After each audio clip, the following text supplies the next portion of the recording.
Hi, this is Pat Moorhead with Moor Insights and Strategy, and we're here for another incredible 6.5 podcast, the original. There are 7 versions of the 6.5 now, but we like this one most of all. Daniel, how are you? You're looking chipper, like you've been up at 5, you've been to the gym, you know. All that and more has happened this morning. It's a good morning.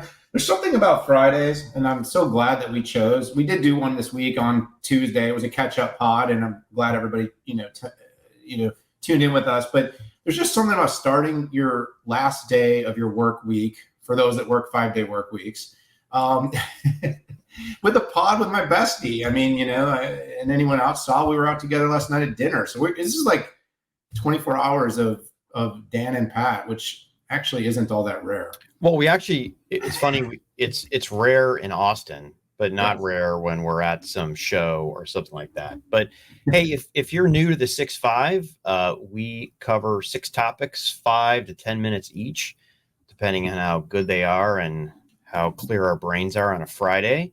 But Dan and I, we take some of tech's largest topics, break them down. We know you can read the news, so we're trying to analyze the news. And today we have what I think is a great lineup of topics.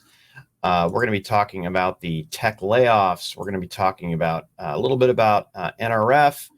I think Dan's going to dive a little bit into what Microsoft did there. We're going to talk about Ambient computing with Amazon and its support for the matter of fact, now the Matter standard for interoperability. Talking about HP's latest DragonFly with some special optimizations working with AMD, and one of our favorite topics, cloud repatriation. A lot of people talking about it, not a lot of people doing it, but a very large company, in fact, did. And we're going to talk about that, the folks over at Hey. But hey, let's dive in, and I'm going to call my own number here, and that is about reduction in force. And I think the way we'll split this up, Dan, is I'm going to talk about kind of my advice, wisdom for anybody who has been laid off in there. I loved it, by the way. Best LinkedIn post I think you've ever put out, buddy. No, I appreciate that. Yeah, it really was heartfelt. And listen, I have been laid off multiple times, typically by either a business going down the tubes, or heck, at NCR, they got out of the entire PC business. So, and I went along with it. But yeah, so some advice, if you're on here and you did get laid off out there, I just want to let you know, I feel you. It is very hurtful out there. It stings. And, probably the hardest thing to do is tell your family that you had been laid off. You pretty much feel like you're a loser, and the entire world is coming in to get you. Feel that way for 12 hours, but quite frankly, you all have an amazing opportunity in front of you. My own personal story, like I said, I've been laid off at almost every job I've ever had. And every subsequent job that I had, I ended up getting a better job. And by the way, when I got laid off, it wasn't that they didn't make me some offer in some other division, because typically my 2 layoffs were a company literally had 6 months of cash. You can probably guess who that is. And they were getting rid of every senior executive who wasn't an engineer or a salesperson. One layoff was a complete shedding of a division, one that I was part of. I did get an offer inside of another division, but that division was crusty and sucked, so I didn't take that. And another one was a relocation from Southern California to Palo Alto, and I did not want to live in Northern California. So anyway, if I can get laid off and have a certain degree of success, I think that you can too. It really is a numbers game, Daniel. I mean, it's not like, this is not about performance, okay? They look, and typically there's 2 kinds of numbers games. There's a heads, right, where it's like, okay, we got to get rid of 5,000 heads. or it's an expense target that they're hitting. But it's all for Wall Street, and it's all hunkering down for the future. So when you get laid off, don't immediately, allow yourself to wallow in your grief, because it truly is a horrible feeling, especially if you're the primary breadwinner, or this notion of maybe having to move out of the city that you love and that your family is in. But take a little time to really think about what you want for a job and what do you want in life. Okay. My guess is you got a severance package that's going to take you 6 to 9 months out there. And I would take that full time to figure out what you actually want to do. So also realize that if you're re-looking at your career, know that high tech is not a dead end. In fact, it's still growing bigger than any other industry that is out there, not on a percentage basis, but on a people basis. And finally, I'm always looking for great analysts with a background in product management, product marketing, and strategy. And if you are one of those and like to share opinion and fact-based evidence to your clients or to the public on social media, like Daniel and I, drop me a link in social media. Buddy, I love your take on this. And like I said, not necessarily the typical starter for us. It's a little bit more ephemeral of a topic, but a lot of friends out there, a lot of people going through things. And I think this is one of those times where the network is everything. And a little encouragement is also a good thing. I think there's another interesting side of this story, though, that I've been talking about for a little while. And it was the almost over hiring and rapid growth that tech experienced during the pandemic is causing a bit of a normalization. And Yes. This normalization, unfortunately, has a lot of unintended consequences. I mean, a year ago, we heard about, just the bidding wars and the ridiculously overpriced hiring decisions that were being made as companies were basically adding at all costs. And so a little bit of what happened was there was a manipulation by the market of how much we were truly digitally transforming versus how much companies were throwing lots and lots of headcount at every single thing to get things done just to deal with this rapid growth of demand. We will see this normalize. And as sad as it is, as soon as this starts to normalize and the Fed starts to see the unemployment rate jump a little bit, we're going to start to see rates go down. We're going to see tech go back into another growth cycle, and there will be more opportunities created. But that exuberance, that overpaying, that overspending. I'm looking at our friend John Fort's at Twitter right now, and he actually did a little rundown for his tech check talking about Google. In end of 2019, Google had 118,000 employees. End of 20, they had 135,000 employees. End of 21, they had 156,000 employees. And end of 22, they had 186,000 employees. They grew by 30,000 employees. So the 12, as you said, the 12,000 cut is less than 6 months worth of hiring for Google. Right. And so there are some really hard decisions being made. The managers that are making these decisions, I can almost assure you, hate this. I can tell you from being CEO of numerous companies with headcounts and full-time employees, even letting to let go of one person caused me sleepless nights. It's an incredibly hard thing for anyone that has any humanity in them to go through this process. It's a very humanizing. Good point, Daniel. And I didn't bring that up. I mean, I laid off more people at AMD than. I mean, dude, I would increase my resources by 50%, and then 18 months I'd get rid of all those people. I mean, it was tragic. It absolutely is.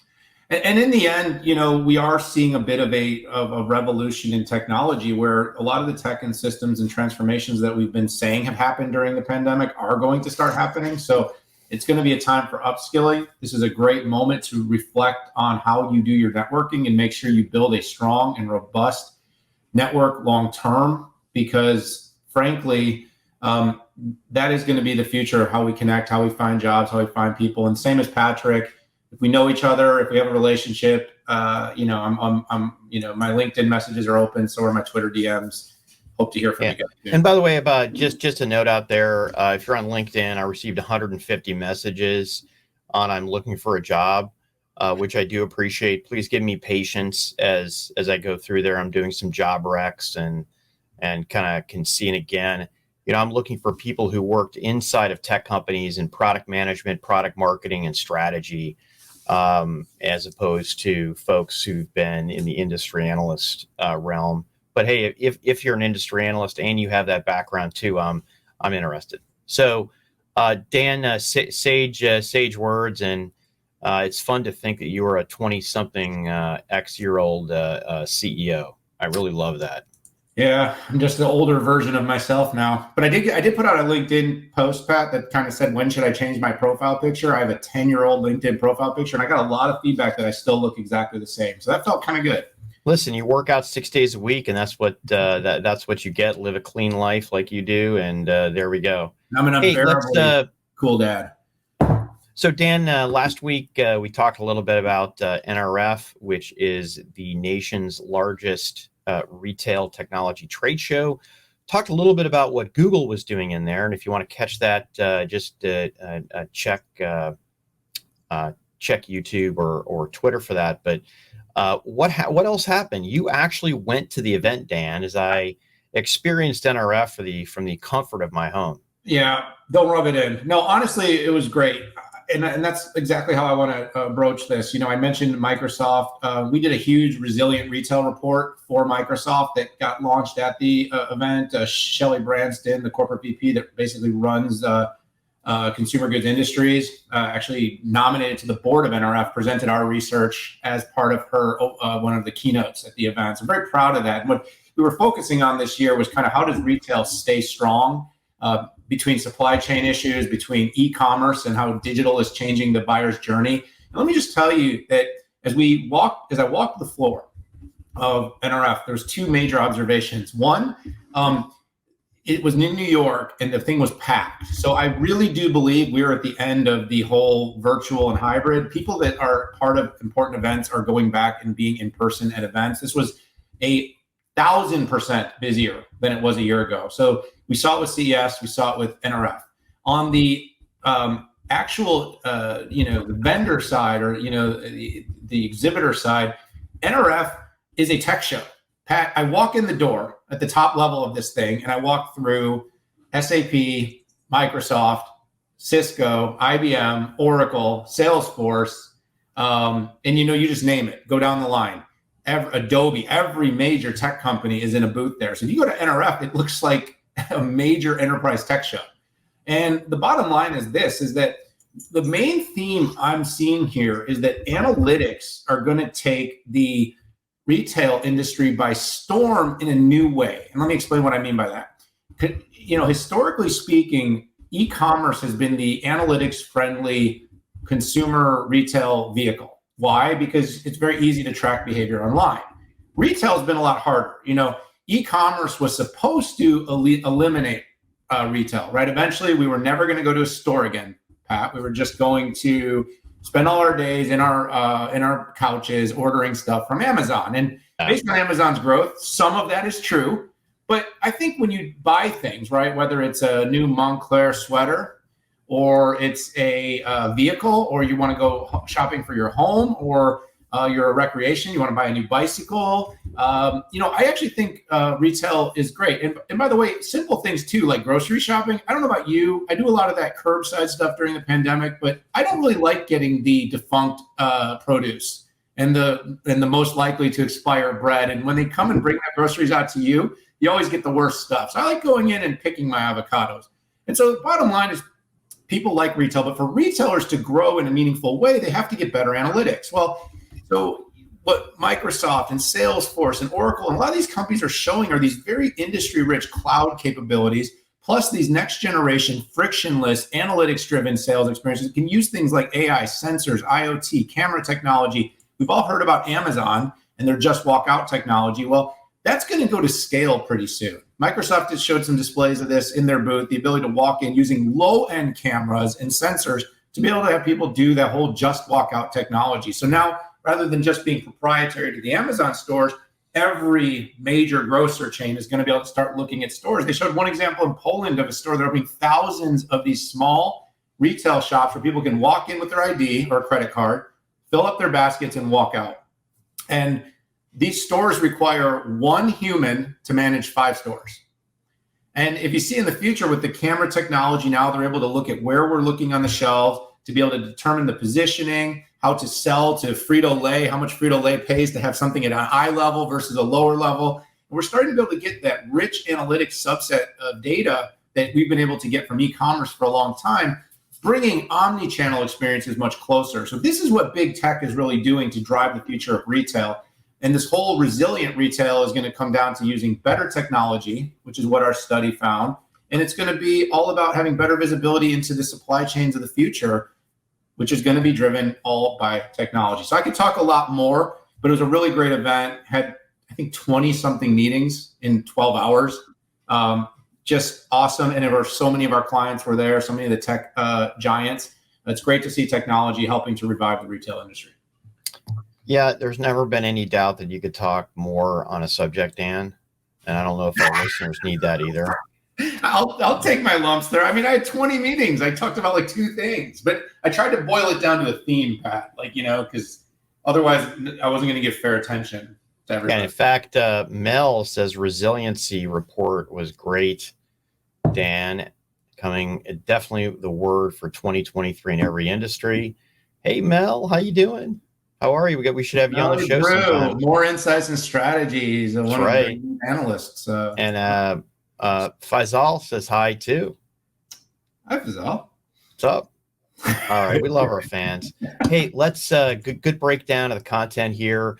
Let's do something a little bit slightly different, and that is related to what Amazon announced at CES, which is pretty cool. So first off, there is a standard that is called Matter, and Matter is an industry standard that runs across multiple smart home vendors.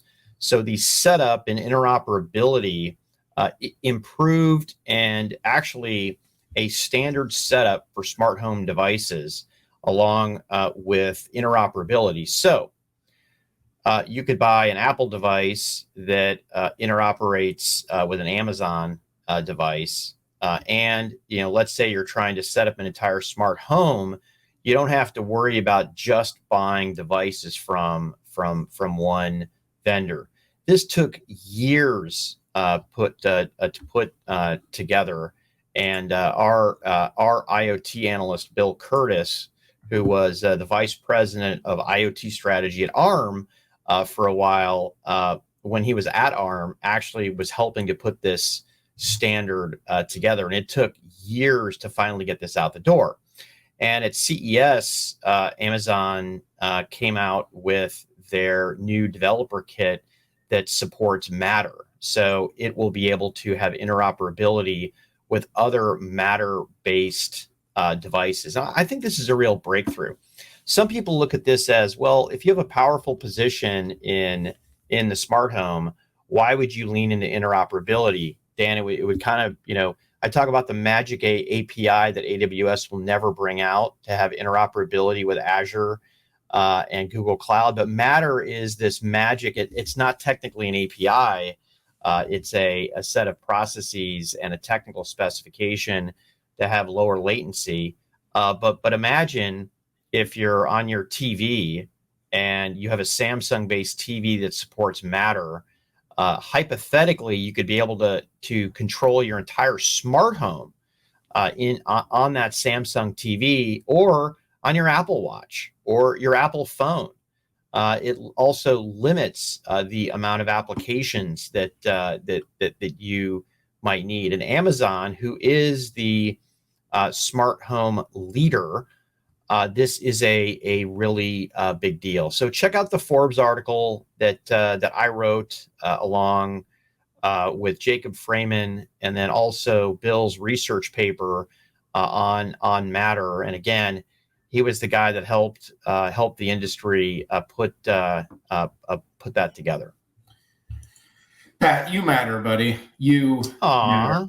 Yeah, actually, it's been really great to watch the growth of Matter. I had the chance to speak on stage at the big Silicon Labs event here, and Silicon Labs is one of the companies that works behind the scenes with some of the leading companies, including Amazon, on some of the technology. And Matter is this standard that's really going to drive faster connectivity. The idea of the smart home has been a dream, but it's been a dumb one for a long time. Everybody's going to have a smart home. It's not the idea that's dumb, right? It's the execution. Sorry. Love it. The idea that everyone can have a smartphone has been a dream, but it's been a dumb one. That like you dumb Zigbee stuff and just some of the garbage that's come out. Dumb. Okay. Dumb. Like, hey, we got 19 remotes still to this day. And what I really love is the idea of what Amazon's trying to do to democratize a smarter and more intelligent experience in the home.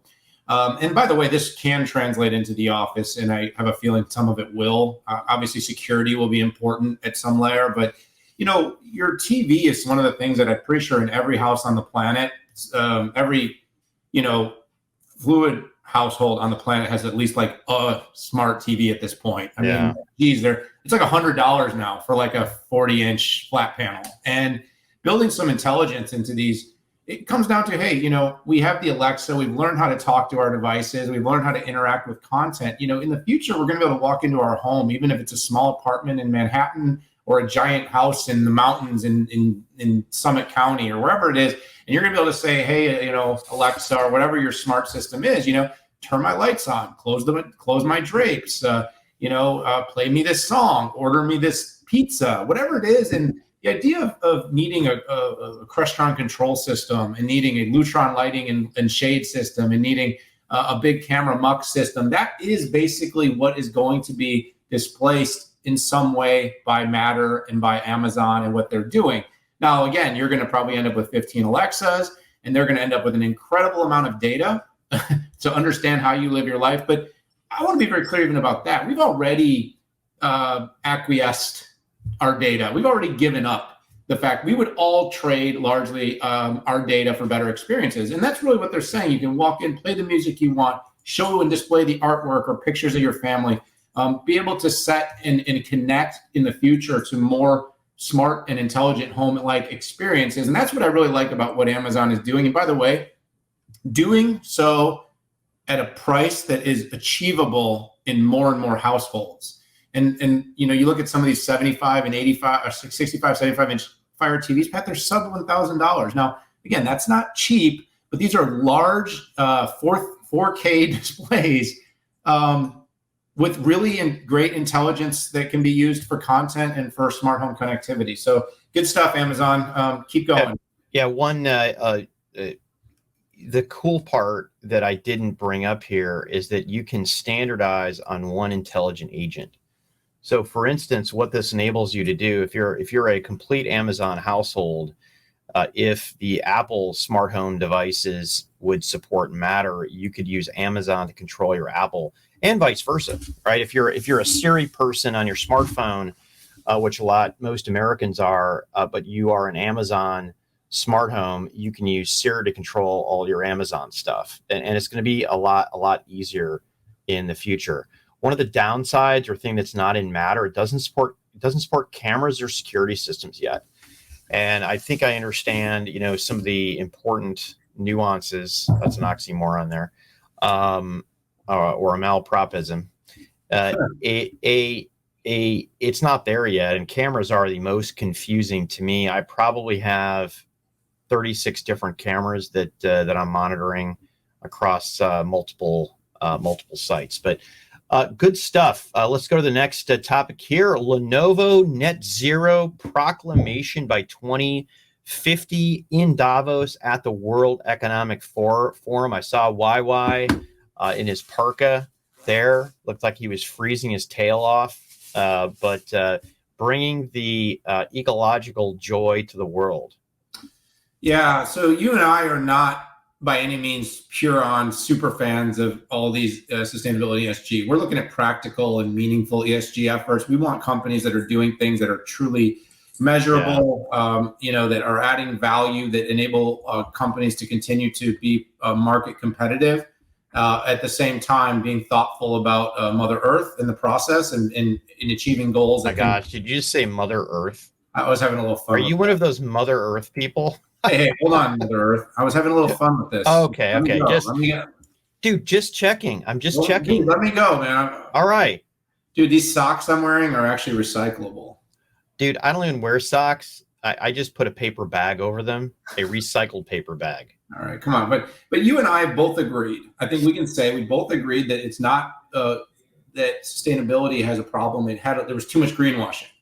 And now what we're really saying is that we want companies that are executors, that are going to do meaningful things that can be measured and show that, hey, these sustainability efforts are good for both the earth and for business. Because companies that are out of business aren't going to be able to employ people and aren't going to be able to enable and meaningfully contribute to things like this. So what I liked about it is very simple, Pat. As far as my experience shows, Lenovo is a very high on the say-do ratio. Pat Gelsinger will like that. Very high on terms of executing things they say. Lenovo doesn't tend to do a lot of things, in my opinion, that are just sort of marketing for the sake of marketing. I think Lenovo really saw this as an opportunity to show some market leadership. They did a 2050 goal here. They want to reach net zero. They try to approve. They got this approved by the Science Based Targets Initiative, which is a UN and Worldwide Fund for Nature partnership. But they are the first PC and smartphone maker, according to this, and they're one of only 139 companies that are going to get this. They have their plan that's been validated by this science-based targets. As I said, and kind of started out with this thing, Pat, is I don't like companies doing green for green. It's not a posturing thing, and I think there was way too much of that's happened over the last couple of years. But like I said about Lenovo, what I like is they are an executor. They are not a company that does a lot of kind of what I would call flashy marketing. They do a lot of practical marketing. And I think that based on the leadership group that we know, including Kirk and YY, Ken, and others that we talk to over there, this is not something that they're getting involved in purely just for the illusion of, hey, we're green. This is something I think they believe between the materials, between the emissions and carbon footprint, that they're going to be able to show some leadership in doing this in a way that is practical, sustainable, and still good for their enterprise. And this is going to be this is a company that has tough margins. This is not a high margin business. The devices side of their business is their largest revenue stream. And it's not a high margin business. But I think, in their mind, they're going to be able to probably provide some example of how this gets done. And again, meets those practical and pragmatic lines that I'm looking for from these companies. The only thing I would kind of throw back at is, I get a little frustrated, Pat, at times about the 2050 number. I do understand you have to set horizons in the distance to try to get from where we are today to something as much as a zero or net zero. I'm hoping to hear from them and other companies that are making commitments that are 20 plus years into the future about ways that they can provide us updates, data-driven, that their efforts are being met in a way, again, that's practical and meaningful. Because, it's kind of like you and I saying we're going to be the biggest analyst firms in the world by 2050. We can make that prognostication, and it'd be very hard for anybody to tell us that's not the truth, because a lot can change in 27 years. So I think as we make these longer term targets, companies are going to need to be very aggressive to say, hey, here's what we're going to do in the next 5 years, 10 years, 15 years, so that people like us that are looking at more practical, analytic driven ESG efforts can feel confident that it isn't just a marketing and a posturing that's being done. Yeah, I would like to see holistic approaches to this that actually incorporate some of the downstream downsides. Sometimes I think, especially for folks who, I don't know, maybe younger or idealism over other things, they're not being fed the information on what the potential downside is. So, for instance, Western Europe outsourced its energy policy to a 16-year-old girl, Greta Thunberg, and made some decisions that essentially put Western Europe in the hands of Russia and energy with natural gas. And had the U.S. not swooped in and saved Western Europe, by the way, Western Europe bought most of its natural gas from Russia, and now it buys most of it from the United States. That gets, not kidding, boated in from the United States. So, and that was kind of a bullet dodged. And then Russia has signed a deal with China to sell its excess energy to them for a lot cheaper. So, bullet dodged, but we've got instances of countries like Sri Lanka who had a coup on the government, a complete overthrow. They had a 98% ESG score by the World Bank. but they got overthrown because they banned pesticides. And when you ban pesticides and you don't come up with the alternative, you can't make food. And Sri Lanka ran out of food. So there are these downstream impacts that I don't feel like we're completely looking at. I'm with you on, a 2050 or a 2040 or something. You have to set a goal, but we have to get smarter about what we're going to do downstream. I'm appalled that we haven't completely put our arms around nuclear energy. I'm optimistic about what we will be able to do with fusion, but I put fusion up there with quantum computing, which is, man, I love the theory. A lot of amazing experiments. I couldn't tell you the year that it's actually going to be out there and spun up. I really understand Darius Adamczyk. I appreciated his comments. CEO at Honeywell. He is a huge provider of technology to energy producers.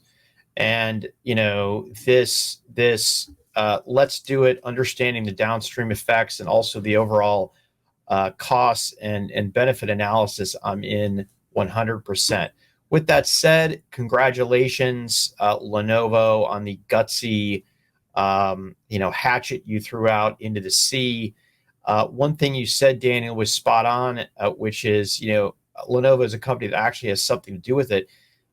They actually do their own PCBs, do their own PCAs in certain industries, and they do a lot of their own final assembly. So they actually have factories, not companies like Apple who don't own factories and who don't actually manufacture and go through other entities to do it. So Lenovo has the ability to truly not just, leverage their suppliers. Guess what? Right? They're a part of the supplier in some of their vertically integrated businesses. So hats off, Lenovo. Good job. Yeah. And by the way, just one quick note, there is a 2030 set of shorter term goals out there that you're supposed to be complying to. So to my point of shorter term goals, those will be important to watch. Yeah, for sure. Good comments here. What's going on? I don't know who the LinkedIn user is. Probably somebody we're not connected to. By the way, LinkedIn user, that's a smart comment here, but you're going to have to follow the 6.5 to be able to see your name up there. So, yeah, I like LinkedIn user. Hey, LinkedIn user. Hey, LinkedIn user. Is it one user or several that don't follow? Either way, we appreciate I don't know. Just follow the 6.5 and you get your name up there. All right, buddy. Let's talk. Okay, let's move forward. So HP DragonFly, a new. So first of all, HP has a lot of different sub brands, and DragonFly is this super light, very portable. Typically comes with LTE or 5G. It's the pinnacle of experience for HP. And what the company did is they made an announcement at CES that they partnered with AMD to do a custom implementation. And I'm very cautious not to use the word custom chip, but what I would say is it's a custom technology. I do think that they, inside of TSMC, AMD made some, change some knobs either in binning, either to benefit performance or raw performance or battery life. But I think the more important thing were the optimizations that was done between the two company on firmware. Okay, this was a big deal, as you may know if you were at CES. Lisa had the opening keynote, and you had HP CEO actually get on stage. I think that's a pretty big deal. We also saw Panos get up there and in a way, say that, from a Windows perspective and its support for AI, it was a good bet. I got the chance at CES to kind of dig in on this, and with Alex Cho, we've had him on the 6.5 before, and he talked about something that I didn't know at the time, which was this platform has a multitude of sensors. I think he said it had over 50 sensors. And I didn't get all the details out of him. I'm going to be patient and wait for it. But a lot of these sensors, they improve the experience for the user and improve the experience for the OEM or the service provider in as-a-service environments. I've been harping a lot, Daniel, about the reason that, I think one reason that the as-a-service hasn't taken off in the PC industry is because they're the same devices. When the hyperscalers did as a service, IaaS, PaaS, or SaaS, they fundamentally changed infrastructure. They didn't show up with the old enterprise gear. They completely redid it. So I am looking to anticipation to see how these sensors will leverage as a service for the company. Like, what is it actually tracking to send back to the mothership or send back to the enterprise to be aggregated?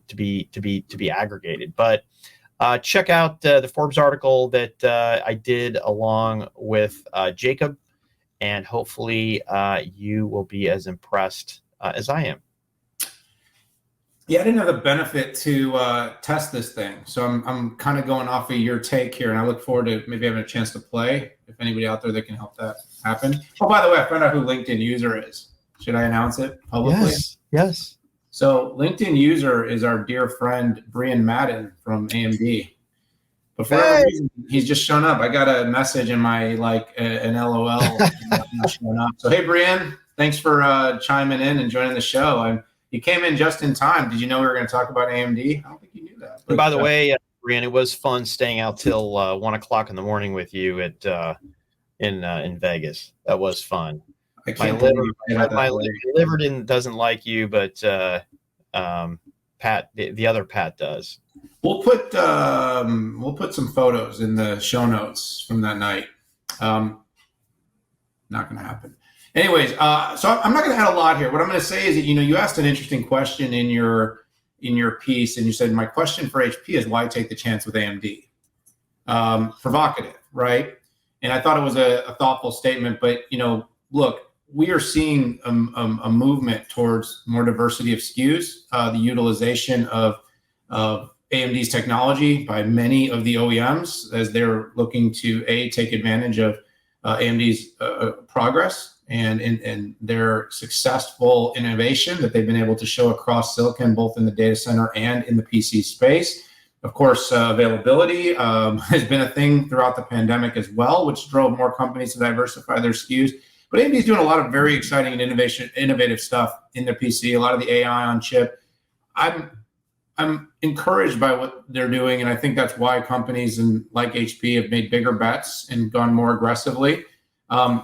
The challenges of Intel are well documented, so I don't think we really need to talk about that here, but we can say sometimes one company's challenge doesn't necessarily mean another company's shouldn't be recognized for their success and their innovation. So I think it's more of an indication of AMD's success in driving innovative products than anything to do with Intel. And of course, the success of a product like this will be the final arbiter of truth as to just how good both A, the technology is, and B, the marketing is. Good cover. I don't remember saying the risk, but maybe I did. I'll have to go back. Actually, the line item is, my question for HP is, why take a chance with AMD when Intel is already building out? So I'm just reading out of your thing. So, you write a lot of articles. Oh, that was Jacob, not me. No, okay. I'm just kidding. No, I'm just kidding. I try to be a little bit provocative in these articles, but it'll be interesting to see if HP does leans more into AMD in lieu of Qualcomm coming up. That's an interesting thing. That would be a hot. Hold on. Yeah, no, it's going to be an interesting one.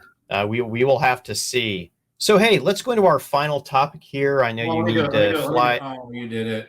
I did it. All right, there we go. Yeah, let's get into our next topic here. Final topic. Repatriation back in the news, 37 signals, home to Hay, and a couple project management companies as well. What's going on? I mean, is this the end? Is this the end of the public cloud, Dan? Look, this is a little, like I said, we started and finished with a little bit more ephemeral topics, but sometimes these are actually the funnest conversations. So if we take the last 5 minutes of the pod today, talk about this. You and I have been hybrid cloud and / multi-cloud advocates for a long time. And even though the market at one time said everything was going to the public cloud, we were very quick to say, no, it's not. And then obviously at some point, there was a bit of hype from some folks at other analyst firms like IDC that were like, everything's going to get repatriated. And we were also like, no, not really. And that's not going to happen exactly. either. And so, what happened here, though, was an interesting article by one of the heads of technology and operations at 37 Signals. Basecamp is probably their most well-known product. And it came out that kind of why they're leaving the cloud. And this is a company that's spending millions of dollars on the cloud. And they decided to take everything back on-prem. So to give some credit to the repatriators, this is one case where repatriation seems to be working out. But what was really interesting about this was their coming out about leaving the cloud led the company to actually posting a full breakdown of their spend in cloud and how their spend had grown, what part of, and it was all in AWS, where they're spending money in the cloud. And I mean, this was like, they spent this much on RDS, this much on OpenSearch, this much on EKS. And it was probably the most specificity that I'd ever seen in terms of how a cloud company. Now, this kind of, think back to the A16Z post from last year that talked a little bit about born on cloud companies. This is a great example. And this was a very specific example. And so they're trying to take like a $5+ million spend down to 3.2, and they believe they're going to be able to do this by moving out of the public cloud entirely. I immediately saw this and I said, is this an aberration or is this a beginning of a more meaningful and longer term trend? I think aberration. Yeah. Oh my gosh. One of those days. It's that. I'm telling you, it's more that than the other. I do think it's very interesting as we're starting to see the rise of these sort of on-prem cloud services, companies that are offering an expanded portfolio of data, relational, AI, ML, that can be all done on-prem, could lead companies to slowing their migration to the cloud. But having said that, there are still a lot of benefits to public cloud. This also brings up kind of a really interesting point about companies like AWS, Azure, Google Cloud, and Oracle that have all spent a lot of time and money to do more hybrid services, meaning they're making hybrid cloud a bigger part of their portfolio.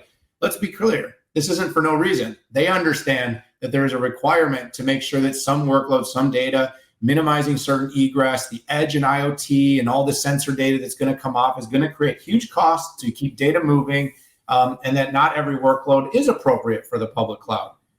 Having said that, I believe in the end, whoa, what'd you do, dude? In the end, you go up at the wrong... you put it on the wrong screen. Anyway, the long term here is this is an extremely interesting debate. My opinion, though, is that for every company like a 37 Signals that's going to go fully back on-prem, what you're going to end up having is a lot of companies being careful, considerate, and using multi-cloud services to basically decide which workload needs to be on-prem, which can be in the cloud, how to keep data moving more efficiently. And I do think this is going to provide some level of challenge for big cloud providers to make sure that they're balancing pricing in such a way that the companies don't feel that there is a significant benefit to keeping services on-prem, as they're going to want to see data end up in the public clouds. But Pat, what I really loved about this was the visibility, the transparency, and the fact is that this is a discussion that is not over. But my call as an analyst is that in the end, hybrid will win out and public cloud will not slow significantly, even as they try to save costs in this practical austerity year we're in. Are you able to go, do you have a hard stop in 2 minutes? I do. Well, I can stop in 3 if that gives you enough time. Okay. No, it doesn't, but that's okay. I was going to pop up a bunch of slides, but the history of the cloud started in 2004. The AWS is Simple Queue, and then in 2006, it was Simple Storage with S3. It had basically a decade head start on the hybrid cloud. And so therefore the momentum of the public cloud was just chugging. So, and I would say that bulletproof hybrid solutions have maybe been available for the last 2 or 3 years, but they're very fragmented. There's not a stack that does everything you need today to work across multiple clouds and have a data mesh, an app mesh, security, and networking mesh. Those are being put together. I do think this is the tip of the iceberg for some repatriation, but I still believe, though, the net workloads, there will be a lot more going to the public cloud than being repatriated. But as we see more, and by the way, I've always said that the public cloud was more expensive. This is not a revelation, folks. Everybody knew it. You don't go to the public cloud to save money. You go to the public cloud to be quicker, to simplify, to